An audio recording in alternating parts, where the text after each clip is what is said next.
clean-lined, beautiful, new, old building with a heart that yearns for justice in the world and wisdom to guide our actions. My name is Steve Wilson. I'm the Catholic minister here. Anyone with a cell phone before we begin is encouraged to blush apologetically and run outside to quiet their phone when it rings, interrupting a poignant spiritual moment for the rest of us. Or you could turn your ringer off.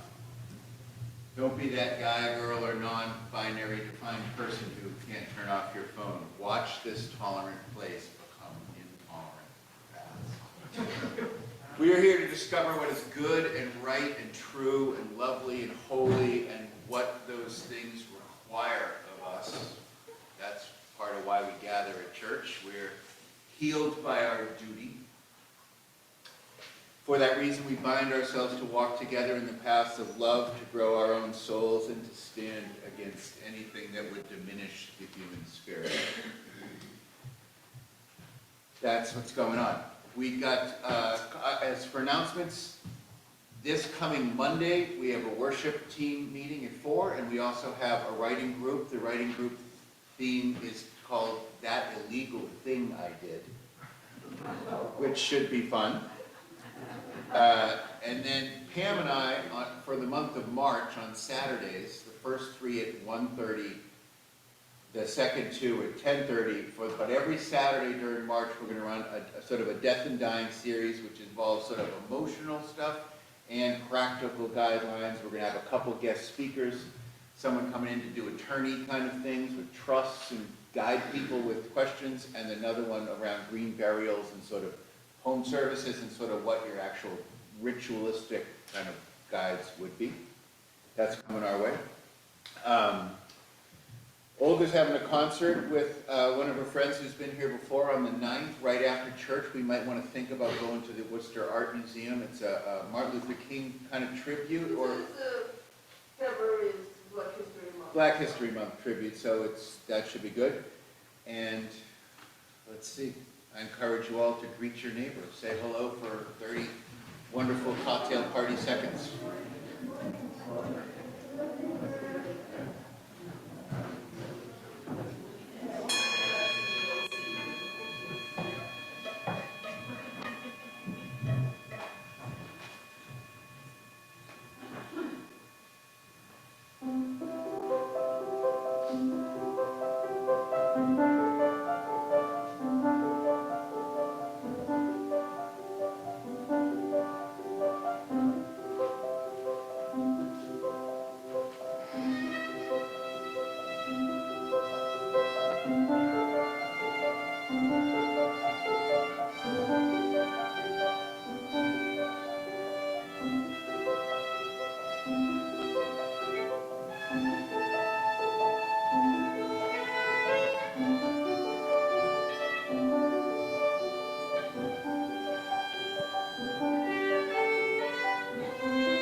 Worship is beholding of the sacred. It should open us to the depth of experience. The root of the word means to ascribe worth to our lives. And when done well, it sensitizes us to the heights and depths of our own lives. We gather here for that. Our topic today is a tough one. The collective view might say something like, "Nice topic, Steve. Really got me out of bed this morning. You know, there was a Laverne and Shirley marathon on TBS I'm missing to be here." I know, don't remind me. Just remember, all you have to do is endure 15 minutes of a theme today. I had to live with this with Pam for the last month or so in preparation. And I think I've grown a little bit because of it. Sometimes, maybe even always, death is terrifying and depressing, but there's also depth to it, of course. And it draws up in us some rich stuff. There's a part of life, a depth to life that's hard to touch without, maybe even impossible, without the sort of pillars of love and death kind of pulling us into its orbit, into the seriousness of what we're up to when we're breathing and walking around. It humbles us. It depresses us. It can save, the fear of it can thought to save people. So Unitarians have been at this emerging desire to get people more comfortable with the topic for a long time, and this is really designed to be a kickoff program to advertise our adult ed series that starts in March.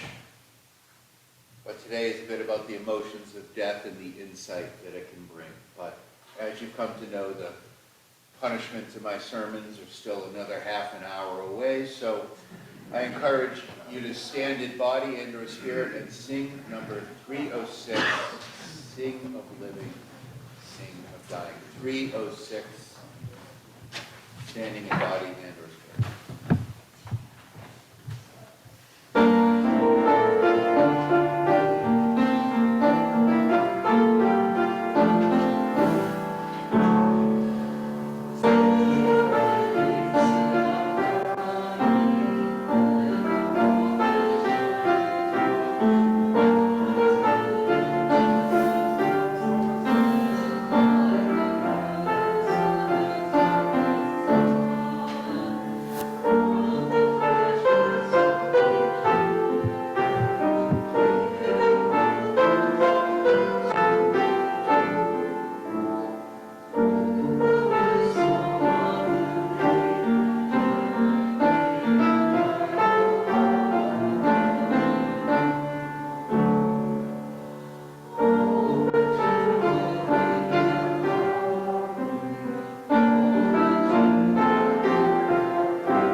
You to find a still spot in your hearts.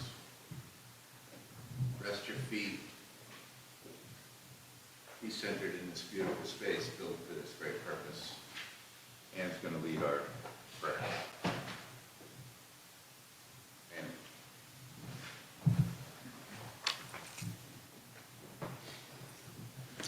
This prayer for our meditation is adapted from a funeral service performed at the UU Puerto Rico, at a church in UU Puerto Rico, and found on the website.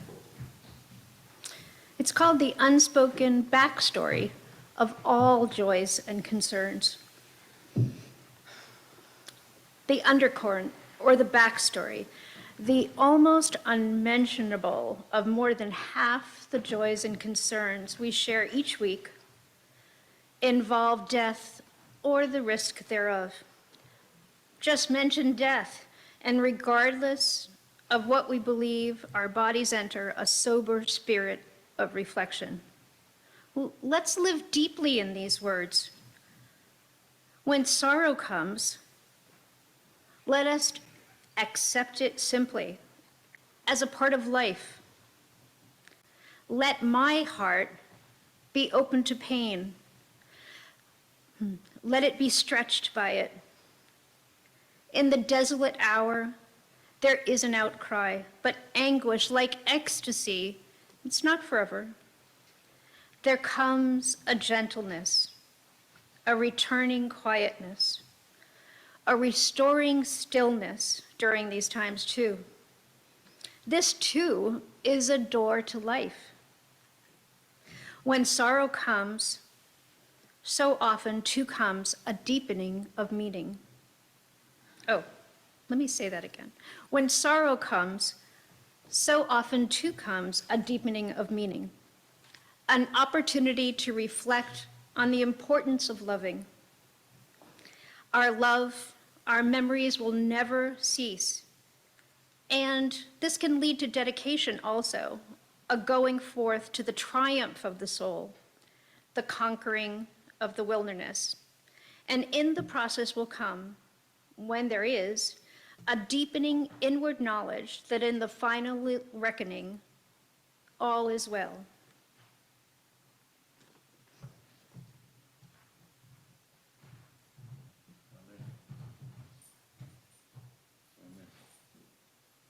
In that spirit, we invite people to come forward and drop a stone and light our lights over here and share a joy or concern.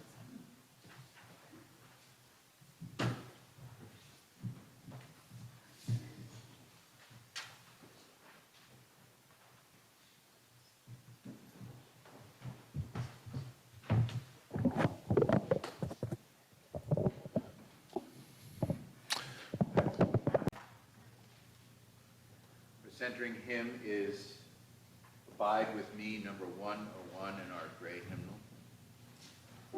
Abide with Me, 101.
Contrast to that sober dignity, we have our offertory words.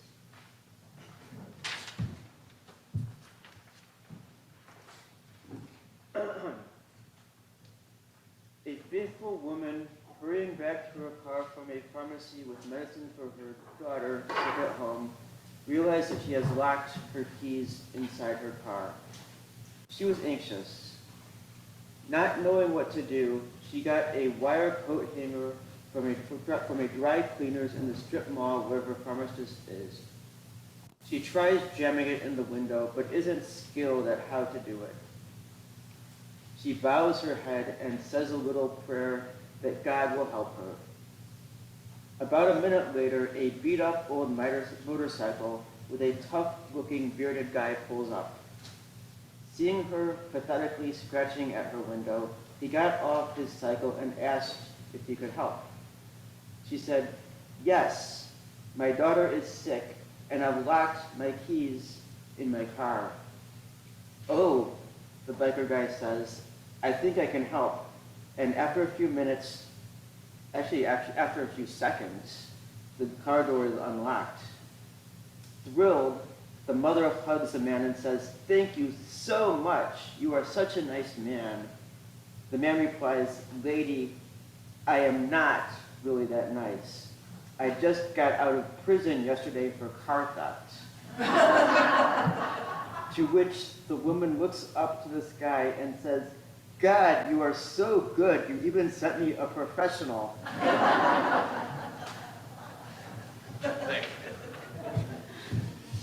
Our collection is half plate shared with the community meals of Northboro. So give generously for the life and work of our church and that group. Okay, funeral march of a marionette. Original, it was a part of a never published bigger work intended to mock a then living, little regarded by Gounod and other composers, music critic.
Our reading is 721. They are with us still.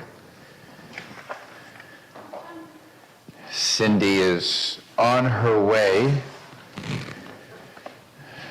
Fast, yeah, use the microphone there. It's a little, or that one there is fine. Yeah, that's good. Fast from pocketing the money from the collection, Cindy will read our responsive reading, 721. Quick work, Cindy. Nice job. I try. Right, so you get to read the italics. I get to read the bold. They are still with us. They are with us still. in the struggles we choose for ourselves, in the ways we move forward in our lives and bring our world forward with us.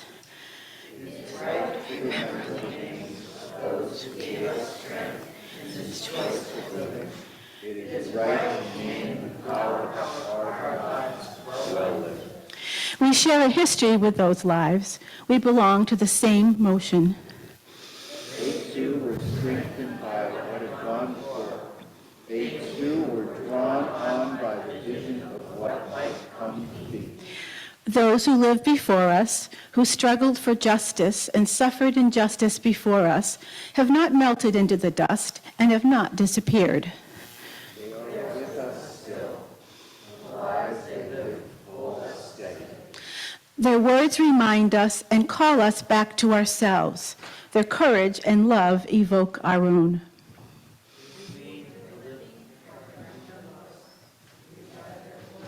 Oh, go ahead.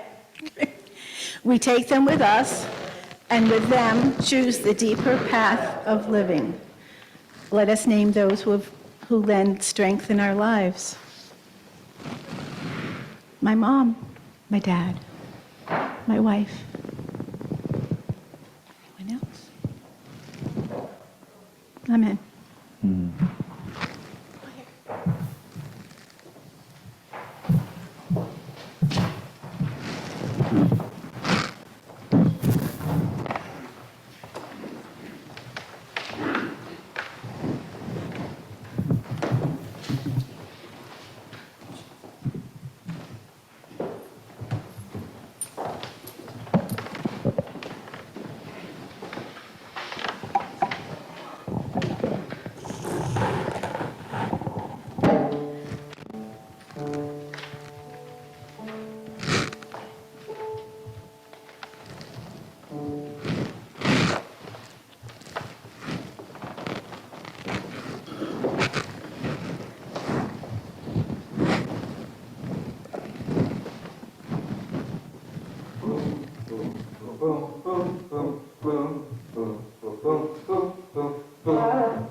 When I was 17, I drove my mother's car into a tree at the high school parking lot on a wet weekend night. I shared this with our writing group. My dad came to the hospital. I wasn't drinking, but I was a newly minted driver. Let me see how this works. Can you hear me? We still mic? No. Okay. I wasn't drinking, but I was a newly minted driver with a car full of high school friends and took a corner too quickly on a rainy night.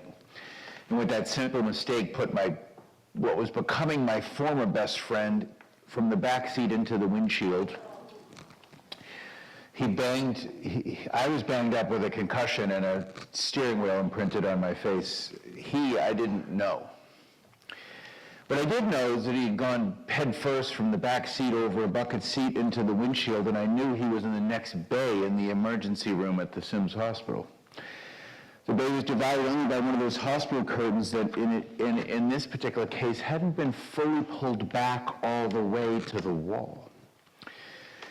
I was both alert and confused about what I had done. Laying there numb and anxious, I began to watch what I thought were slices of my friend's skin being tossed into one of those old hospital metal tins. Seeing that sent a chill through me. Did I kill him? Did I break his head open? I don't have the exact words to capture that feeling, but nauseous, anxious dread come to mind. Had I been able to crawl out of my own body at that moment, I would have. Had I been able to trade places with him, I would have done that too. I suspect nearly everyone in the room could tell a story about a moment that brought up a feeling that overwhelmingly terrified and froze them or the such. A moment really bigger than the normal walk through life we have. Thankfully, thank God, thank fate, thank whatever. I don't really care who or what, just thanks, gratitude, relief that the stuff being tossed into that metal tin was not Stieg's skin, but it was blood and peroxide-soaked gauze squares that were being used to sort of stitch up his forehead. Sometimes it's not gauze. At some point for you and everyone you love, it will not be just gauze. If the first truth of death and dying is that it is utterly terrifying to us and every biological creature on earth, the second is that when it's near at hand, death wordlessly demands every bit of our attention. He got 164 stitches in his head that night and turned out to be just fine. They were the loveliest people. But at some point you will not be able to run away. At some point it won't be just gauze, nothing you don't know. Certainly we all know that we can take steps to postpone that moment. We can choose to smoke salmon, not cigarettes. We can drive a four-wheel drive Volvo sedan rather than a motorcycle. But if you're an adult, I don't need to tell you, you can eat all the kale you want, Pam. There is no escape. And yet, even though we know it, it's still hard to hear it. It's odd. It's so different than being alive. No amount of money you can earn or steal, no achievements, no words, no religion, regardless of what happens, will keep aging and eventually death from your door. And it's hard to hear, even if we know it's true. Maybe the one thing we don't want to hear, alas. As Anna Nalick, who you might not know is a pop singer, but you probably heard her song from about 15 years ago, also titled Breathe, interestingly enough. She sings those tough words, life is an hourglass glued to the table, and that no one can find the rewind button, so cradle your heads and your hands and breathe, just breathe. It's a beautiful song, Anna Nalick. And we know this, and as it rounds the corner for viewing, which it does from time to time, it always kind of comes up, it depresses me. And when I'm despairing, when I'm feeling the sting of that truth, again for the 1000th time, you can tell me about how grateful I should be that I'm alive in the first place, and how unimaginable the odds are that we're all here, which is completely true. And I will tell you you're right. and I won't care. Sorry. And when I'm there and I'm disturbed at the small print at the end of the contract that we never get a chance to sign for being alive, I would refuse to sign that contract, is that life we as humans have, and that is to face death, and that is far worse than the bad cell phone contract I had a couple years ago. Far worse. And nobody's going to tell me, and I'm not going to tell you, that despair in the face of death is inappropriate, because I think it's appropriate. I don't remember when I learned it specifically. There's not a particular moment, but I do remember a moment as a young boy squirming off my mother's lap at the news that Geppetto, Pinocchio's creator, Dad, had died. I also remember being distraught, hearing tires squeal, and then remember the sound of my boxer dog being hit on the street and killed by a car. I don't remember the philosophical moment when I got that I and everyone I know will go. Probably you don't either. The fact I can't remember it makes me believe that that hard truth sort of is learned over time, is absorbed slowly, rejected, and I don't know. I don't have any real wisdom around that. I suspect it's more a process of incorporating and absorbing that reality than simply learning it. And here a little bit is where I think my distress begins to mature. Even though I can still despair at the truth of it all. If I didn't believe that death and dying brought up anything more than fear and sadness, I would want to crawl off this pulpit like I wanted to crawl out of that hospital bed, like I wanted to crawl off my mother's lap and away from that damn Pinocchio book. In our order of service is these words it's right under the symbol on the second half of the inside where that tombstone has a code. I thought that was funny.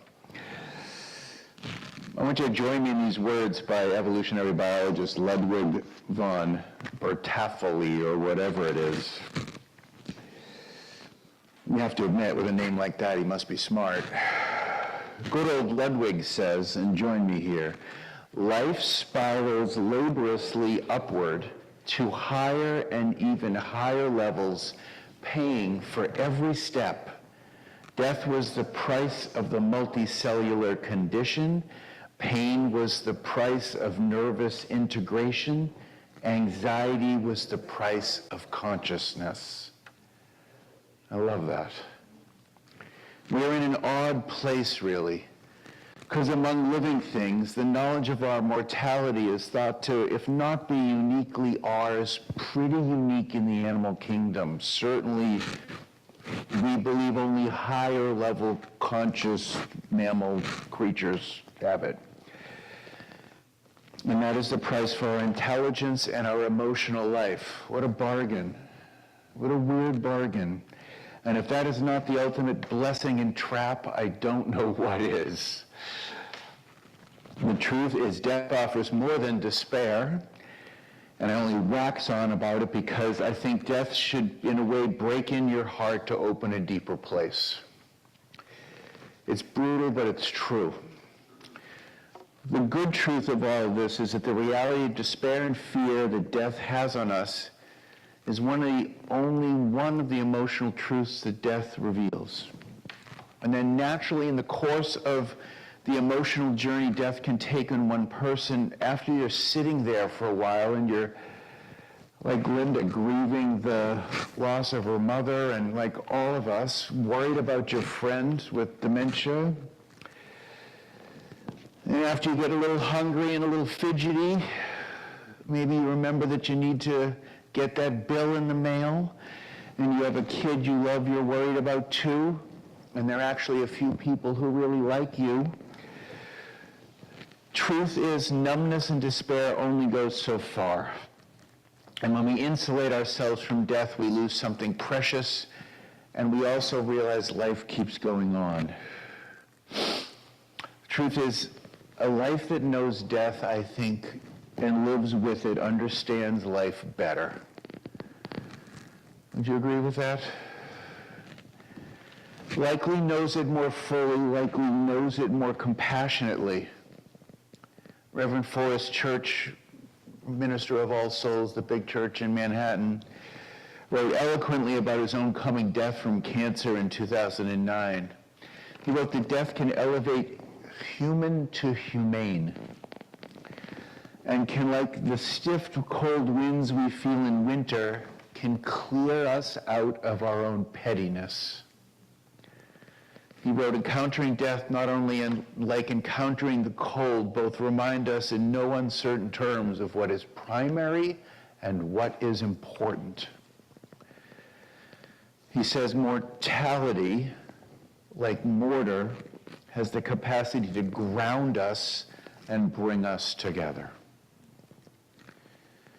And if you live with death long enough, if you're brave enough to get back out of your despair and brave enough not to turn away, living with an awareness of death gives you the chance of living a better, more fulfilled life. Death reminds us of life's preciousness like nothing else does, of course. It is this feeling that people speak of when they say that cancer saved their life. That they were grateful for that close call heart attack. Confronting death can get disabled in despair. That is true, but we can get more alert to life's fragility and reawaken to its preciousness, its beauty, its love. The other end of the emotional truth is that it gives us an increasing capacity to care. And attending to death can prompt the most eloquent form of caring imaginable. I'm going to say again what I said because it's so true. It's really beautiful. Forces of illness and death can call us to clarify what is important. It's like a big play on a sports field, or a solo in the choir, or what the SATs are like for a 17-year-old, but even more call us to draw life into what tightly matters the most. Living with the wisdom of death can transform what we felt entitled to into something we feel grateful for, gratitude towards. And rather than wanting to slide off our mother's lap and into a corner with enough maturity, death and dying, as it often does, causes us to rise up to live in accordance with what matters most. The presence of death, like the presence of a deadline to all those procrastinators out there, is clarifying, dignifying, love-creating, restorative. Let's claim that too. Death brings despair. Death brings something we might dare call wisdom, if not enlightenment. Buddhism's first truth is what? Life is suffering. And from that hard truth comes the lotus of wisdom. Part of what hurts so much is that truly, if not biologically, when those we love die, part of us dies with them, of course. When those we love are sick, we feel that pain too. It's each human's choice as to how much you want to take that in. Anyway, people are different, and everyone gets to live, or at least try to the degree that they can determine whether the love of pain and depth matters. We can comfort people, we can run away. We can console one another, we can not. We can commiserate with people to share their pain, and no gift is harder. The emotional math is not difficult. In short, in life, you pay by watching those you love suffer, or you pay by not letting the real marrow of life get into you, and you will likely pay at the end by feeling like you haven't fully lived. The math is simple. You will pay by feeling the transformative ache, or you will pay by the lack of that feeling when the chips are down. Contemplating the mystery of life and death with the knowledge that there's a finish line deepens us. I believe that. It's our time right now also, we're reminded to be alive, to give what love we can of ourselves to one another, to fight while we can for what we believe is true. We celebrate memorials and honor an individual's death in part to remember them as individuals, to remind ourselves also that we're alive right now and they are not, and soon enough we will not be. In face of a terminal death, one asks the questions we get around to is, what do we do next? And part of that answer in a church must include the word together. We do it together. For those who don't feel it yet, you're sitting in a place that offers community. We hope to a church to be that, a place where we laugh and joy and suffer together. Everyone suffers, yet not everyone despairs. And love seems to be the difference. Amen.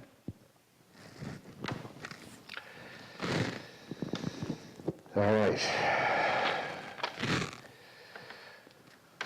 Our hymn is 324, titled Where My Free Spirit Onward Leads, which I think of as a title dedicated to anyone who has to immediately use the bathroom. Where my free spirit onward leads.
I believe Reverend Ed Searle's simple words from his work In Memoriam provides a good conclusion.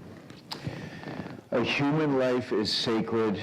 It is sacred in being born. It is sacred in its living. It is sacred in its dying. Go in peace. Be peace. Happy Chinese New Year.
All done with a straight face. Impressive. Please join us for a coffee hour, but before you do, if you can hang in there for 1 second, I want to do a little safety thing. So, the politics of the moment have led to a lot of concerns among us, getting involved, being safe if we get involved, different levels of interest in being involved in fighting what are contrary values to much of what we assert here. So, in order to sort of plan for something that probably won't happen, we've given some thought to things, and this is not definitive in any particular way. We'll probably do some kind of a safety drill at some point, but it looks like we're leaning in the direction of at about quarter of, maybe 10 of, locking the doors so that anyone who would enter the church comes in from this side here, up the ramp, so we get a little bit of a visual on them. Not there's any threat, no one's made any threats, you just never know. Churches, bad things can happen in churches. We want to be safe, particularly given that we're such a liberally identified church. So, I'm going to, as silly as it might sound, probably put some baseballs up here or something to throw at someone who would be dangerous. Hopefully this will never happen, and it likely won't. We will encourage people to sort of flee and scatter to the degree that they can and get out of the room should something terrible happen, right? Someone with a gun, for example. We're going to have eyes. Looks like Jean's going to kind of keep an eye on the walkway, and we're going to maybe practice throwing hymnals at the bad guy to the degree that we can, because this isn't going to happen, but if it ever were, we should be at least minorly prepared for such a thing. So it would be to flee, it would be to try to cause as much confusion as possible, and for those who feel brave and hardy enough to try to get to that person and subdue them to the degree that's possible. So that's where we stand. Conversation remains open. We're not sure what we're going to do, but we're starting to have conversations. We had a police officer in. No one has made a threat. We're not identified as any particular thing, but you never know, and we'd like to be prepared, particularly if we end up, we end up getting targeted in this kind of political climate. So, end of that. Let's go have coffee. Don't give that any more thought.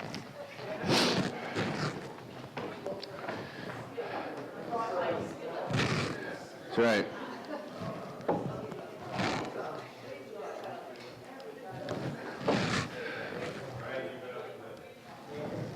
Remains open.